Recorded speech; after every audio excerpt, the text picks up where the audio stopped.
And that's what they did. And so anyway, they won a Nobel Prize, so good for them, but it's not going to hold. Uh, yeah, and so I mean, that's what you want. You want a theory that can explain, you know, what the observation of the phenomena is doing, and you want to make it as absolutely simple as possible. You know, that's why I look at science. I think people that just put a lot of math and all this just a way to hide a bad idea. We'll get to that in a second. Oh yeah, Ronald Daniels, back at Johns Hopkins, they sent me a letter. Mr.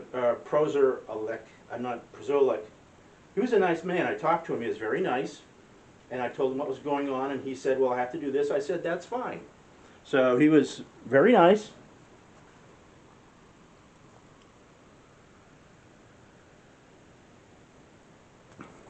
Right?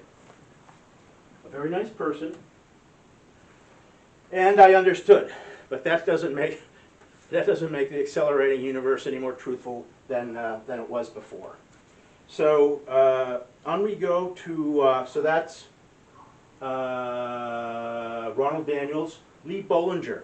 Lee Bollinger doesn't really know much. I don't mean he doesn't know anything, I just mean he's not aware of what's going on in the scientific community. Right? I brought him in, so he doesn't, I don't think he's aware of what's going on and what I'm trying to do. But that's okay. I mean, I brought him in because he's part of the Ivy League, I believe, and two, Brian Greene teaches there. And I've tried to reach Brian. Brian never gets back to me, unfortunately. Maybe it's because I said string theory, which Brian has been into for the last 30 years. You know, string theory has the same problems that the general theory has, right? It's 90% math and 10% bad idea. But that's the way I see it. I don't think there's anything there. And so, you know, basically they spent 30 years, he spent 30 years in string theory and really has nothing to show for it. He's not any closer to bringing string theory into the universe than he was when he started. A little more complicated maybe, but not much there. So, yeah, so Brian never gets back to me. I guess he didn't like my comment. I didn't like his silence. Lee Bollinger. Christina Paxson, she doesn't really know what I'm getting into here either. She's sort of a newbie into this situation. She's an economist. She's an economist, and if you don't know it by now, I have my doctorate in economics. That's why I have a doctoral field in econometrics. That's why I sort of cringe whenever I see physics going into statistical theory and probabilities and statistical models and all. But she doesn't really know much about it. So, I mean, she's pretty much innocent of, you know, getting involved with the others as far as I know. Like Lee Bollinger, I mean, she's in the same situation with, you know, he's aware, but he doesn't really understand the situations that develop. But I'm bringing them in hopefully with the hope that they might see with clear eyes that there's a problem, and hopefully we can work on it together to correct it. That's what I'm hoping. Same thing with Christopher Eisgruber. He's the president of Princeton. He really doesn't know either, but again, you know, Ivy League. And I have talked to Brian Greene at Columbia, and I've talked to the chair of the physics department down at Brown, and also Princeton. But I don't think Mr. Eisgruber is aware of what I'm trying to do or what I see as the problem. But hopefully bringing more people in, you know, that we can sort of straighten out what's going on in science and move it forward so that we have a real scientific working model to go into the future. Ed Markey. Johns Hopkins, let me see what else is here. Okay, Ed Markey. Ed Markey was one of the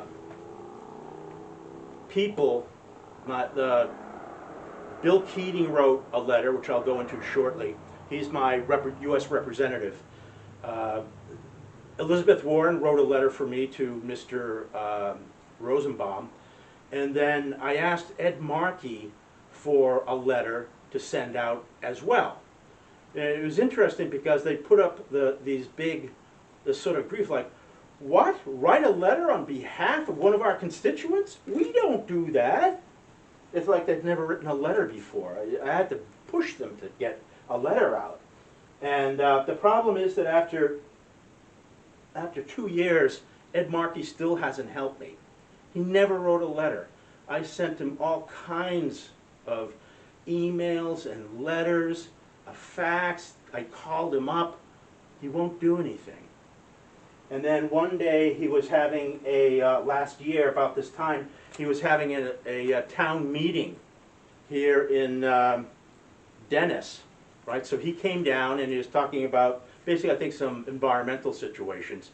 And I waited till after the meeting was over. I walked up, I showed him the letter, I put it in front of his face, and I said, why won't you help me? And he looked at it and said, oh yes, I was just looking at this the other morning. No. No, he wasn't looking at that the other morning. He looked right at me and he lied. Right? Just a big, huge lie. And then he said, well, give it to my assistant here, Christina Warner, and we'll get it straightened out or we'll help you or something. Never did anything. Despite repeated calls to Christina Warren, despite repeated calls to Ed Markey, nothing ever happened. Still to this day, nothing ever happened. Well, okay, so I'll go on. But here, I'm just going to show you. There's Smiling Ed, right? There's Smiling Ed. There's the Saturday, where it is. Did absolutely nothing. But he's a good liar. And we'll get into Michael Watkins. Michael Watkins knows all about this. What I said, Rosenbaum, yeah, Fred Linster wrote an apology. Oh yeah, I did try and provoke Ed Markey into doing something, and I wrote like a really nasty letter. And I sent it out just to see the kind of response I'd get, hoping that somebody would say, look, Ed, look what this person sent you. Is this true? What's going on? Nothing ever happened. Nothing. So I just wrote 20 apologies like the next day or 2 days later, you know, explaining what I was doing, and nothing ever happened. I mean, you can't even provoke these people to budge, right? Huge inertia. Huge amount of inertia for such a small body as a human body. Anyway, so what does that give me? Okay. Here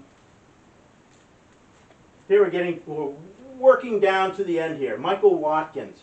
Michael Watkins is the director of the Jet Propulsion Laboratory, and I think as part of his position, he gets to be on the board at Caltech, right, at the same time. So he knows exactly what's going on as far as what I'm trying to do. He knows what Caltech did. He's right on the the corporate board there, or the control. What would you call it? It was the Caltech Corporation. I mean, he's right there, so he knows this. So there's a definite connection between Ed Markey, the politician, Michael Watkins, the director of the JPL, and Felix Rosenbaum of Caltech. Right? I mean, they form a party in and of themselves, but they're there now. I'm making it aware so everybody knows what's going on. And Mr. Markey, I just sort of wrote him off. David Gross. David Gross is not VP. He's president. He was. I think the American Physical Society just had their election. But he was the president of the APS and a professor at University of California, Santa Barbara. I wrote him 3 letters asking him, pleading with him, asking for his assistance to help me work out this mess that's going on, and he didn't do a damn thing.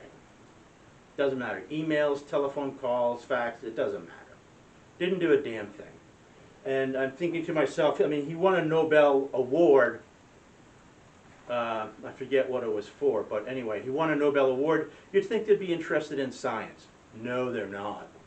They're not interested in science. They're interested in science, in their science, the way they see science, not actual, real, honest science. And that's the problem. Kate Kirby, parts unknown, was the CEO of the American Physical Society, boasts 50,000 physicists, right? And I wrote her, I sent her an opening letter, and I actually sent the letter that I sent to David Gross with it. And then I sent a follow-up letter, and then I called, and then I did all kinds of things. And nothing ever happened. And so I was just, at that point, I was just so pissed off of going through this whole system. Yes, I wrote another nasty letter, which wasn't very nice.